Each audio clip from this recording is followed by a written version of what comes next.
മലർപ്പൊടിക്കാരന്റെ സ്വപ്നം. ഒരുപാട് കാലം മുമ്പ് ഒരു ഗ്രാമത്തിൽ ഒരു ബ്രാഹ്മണൻ താമസിച്ചിരുന്നു. അയാൾ ദരിദ്രനായിരുന്നു. ഭിക്ഷയെടുത്താണ് അയാൾ തന്റെ ജീവിതം നിലനിർത്തിപ്പോന്നത്. അദ്ദേഹത്തിന് ഒരു നേരത്തേക്കുള്ള ഭക്ഷണം തന്നെ കിട്ടുന്നത് ദുർലഭമാണ്. അതിനാൽ പല ദിവസങ്ങളിലും അയാൾ പട്ടിണിയായിരുന്നു. ഒരു ദിവസം വഴിയിൽ നിന്ന് അദ്ദേഹത്തിന് ഒരു വലിയ പാത്രം അരിപ്പൊടി ലഭിച്ചു. അയാൾ അത് തന്റെ വീട്ടിൽ കൊണ്ടുവന്ന് കട്ടിലിന്റെ മുകളിലത്തെ ഉറിയിൽ വെച്ചു. എന്നിട്ട് വിശ്രമിക്കാനായി കിടന്നു.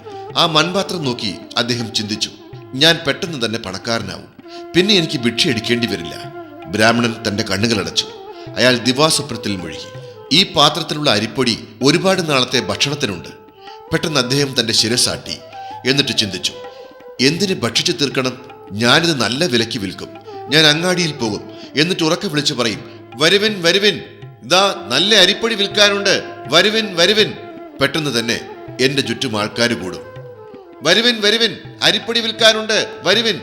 പെട്ടെന്ന് ഒരാൾ പറയും, ഈ ഭരണിയിലെ അരിപ്പൊടിക്ക് 10 രൂപ ഞാൻ തരാമെന്ന്.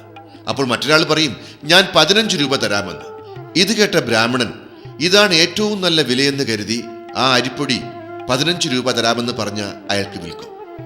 എന്നിട്ട് ആ 15 രൂപയും വാങ്ങി തിരികെ പുതിയൊരു ഷർട്ടും ഒരു ഷൂസും വാങ്ങാമെന്ന് തീരുമാനിക്കും.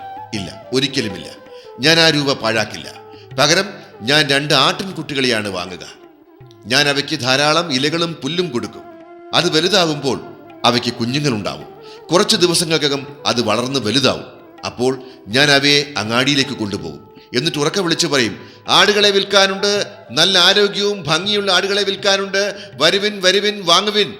അപ്പോൾ ഒരു കച്ചവടക്കാരൻ എൻ്റെ അടുത്ത് വന്ന് പറയും, എത്ര ഭംഗിയും ആരോഗ്യമുള്ള ആടുകളാണിവ, ഇതിന് 100 രൂപയ്ക്ക് തരാമോ?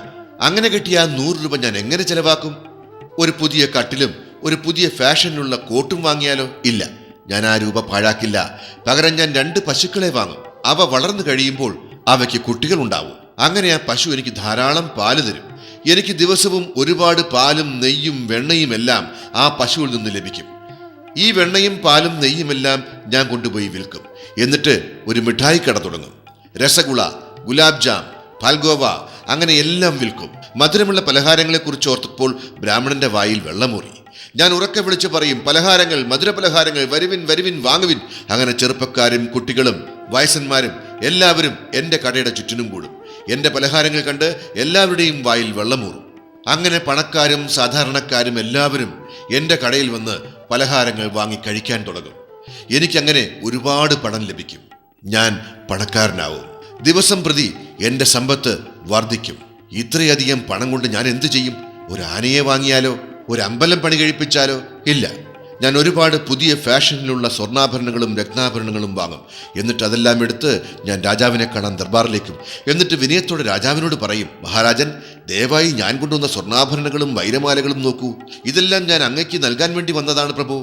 രാജാവ് അതീവ സന്തോഷവാനായിട്ട് പറയും, ഈ അമൂല്യ രത്നാഭരണങ്ങൾ ഞാൻ റാണിക്ക് കൊടുക്കാനായി വാങ്ങാം. പതുക്കെ പതുക്കെ എൻ്റെ ആഭരണ വ്യാപാരം അഭിവൃദ്ധി പ്രാപിക്കും. അങ്ങനെ ഞാൻ ഭൂമിയിലെ ഏറ്റവും വലിയൊരു പണക്കാരനായി മാറും. ഞാൻ എനിക്ക് താമസിക്കുവാനായി ഒരു വലിയ മാളിക പണിയും. ആ മാളികയ്ക്ക് ചുറ്റും സുന്ദരമായ പൂന്തോട്ടമുണ്ടാക്കും. അതിൽ സുഗന്ധം പരത്തുന്ന പൂക്കളുടെ തോട്ടവും ഫലവൃക്ഷങ്ങളുടെ തോട്ടവും വളരെ വില കൂടിയ കുളവും ഉണ്ടാവും. ആ കുളത്തിൽ താമരപ്പൂക്കളും ആമ്പൽപ്പൂക്കളും കാറ്റിലാടിക്കളിക്കും. നല്ല വെള്ളഹംസങ്ങൾ വെള്ളത്തിൽ നീന്തിക്കളിക്കും. എൻ്റെ സൗഭാഗ്യവും സമ്പത്തും കണ്ട് പണക്കാർ എന്നെ കാണാൻ വരും. അവർ എന്നോട് അവരുടെ മകളെ വിവാഹം കഴിക്കുവാൻ അഭ്യർത്ഥിക്കും. പക്ഷേ ഞാൻ ഒന്നും സ്വീകരിക്കില്ല. ഞാൻ രാജാവ് തൻ്റെ മകളുടെ വിവാഹാലോചനയുമായി വരുന്നത് കാത്തിരിക്കും. അവസാനം ആ അതിസുന്ദരിയായ രാജകുമാരിയെ വിവാഹം കഴിക്കും. കുറച്ചു നാൾക്കകം ഞങ്ങൾക്ക് കുട്ടികളുണ്ടാകും. ഞാൻ അവരുടെ കൂടെ പൂന്തോട്ടത്തിൽ ഓടിക്കളിക്കും. ഞാൻ ക്ഷീണിക്കുമ്പോൾ ഭാര്യയെ വിളിച്ചിട്ട് കുറച്ചു നേരം കുഞ്ഞുങ്ങളുമായി കളിക്കാൻ പറയും. പക്ഷേ ഭാര്യയ്ക്ക് വീട്ടുജോലികൾ ഒരുപാടുണ്ടാവും. അതിനാൽ അവൾ കുഞ്ഞുങ്ങളെ എൻ്റെ അടുത്തേക്കാണ് വിടുക. ഈ കുഞ്ഞുങ്ങൾ എന്നെ വിശ്രമിക്കാൻ അനുവദിക്കാതെ ബുദ്ധിമുട്ടിക്കുമ്പോൾ എനിക്ക് വളരെയധികം ദേഷ്യം വരും. ഞാൻ അവരെ തള്ളി മാറ്റിക്കൊണ്ട് പറയും, ഹേ കുട്ടികളെ, എന്നെ ശല്യപ്പെടുത്താതെ പോയി സ്വയം കളിക്കൂ. എന്നാൽ ഈ കുട്ടികൾ എൻ്റെ വാക്ക് കേൾക്കില്ല. അപ്പോൾ എനിക്ക് അതിയായ ദേഷ്യം വരും. ഞാനൊരു വടിയെടുത്ത് അവരെ അടിക്കും. ഇതെല്ലാം സ്വപ്നത്തിൽ കണ്ട ബ്രാഹ്മണൻ അറിയാതെ തൻ്റെ അടുത്തിരുന്ന വടിയെടുത്ത് വായുവിൽ ആഞ്ഞു വീശാൻ തുടങ്ങി. അയാൾ പറഞ്ഞു, വിടൂ കുട്ടികളെ, എന്നെ വിടൂ, മാറി നിൽക്കൂ. അയാൾ ആ വീശിയ വടി ഉറിയിൽ മൺകുടത്തിൽ തട്ടി അത് വലിയ ശബ്ദത്തോടെ താഴെ വീണ് പൊട്ടി. ആ അരിപ്പൊടി താഴെ മുഴുവൻ പരന്നു. സ്വപ്നത്തിൽ നിന്നും ഉണർന്ന ബ്രാഹ്മണൻ ഞെട്ടി നാലുപാടും നോക്കി. അയാൾക്ക് സഹിക്കാൻ കഴിഞ്ഞില്ല. അവിടെ മാളികയോ കുളമോ കുട്ടികളോ രാജകുമാരിയോ ഒന്നും ഉണ്ടായിരുന്നില്ല. ആകെ ഉണ്ടായിരുന്നത് ആ പഴയ വീടും പൊട്ടിയ കുടവും പരന്നു കിടക്കുന്ന അരിപ്പൊടിയും മാത്രമായിരുന്നു. ഇതിൽ നിന്നും നമുക്ക് ലഭിക്കുന്ന പാഠം, സ്വപ്നം വെടിഞ്ഞ് കഠിനാധ്വാനം ചെയ്താലേ ഫലം ലഭിക്കൂ എന്നാണ്.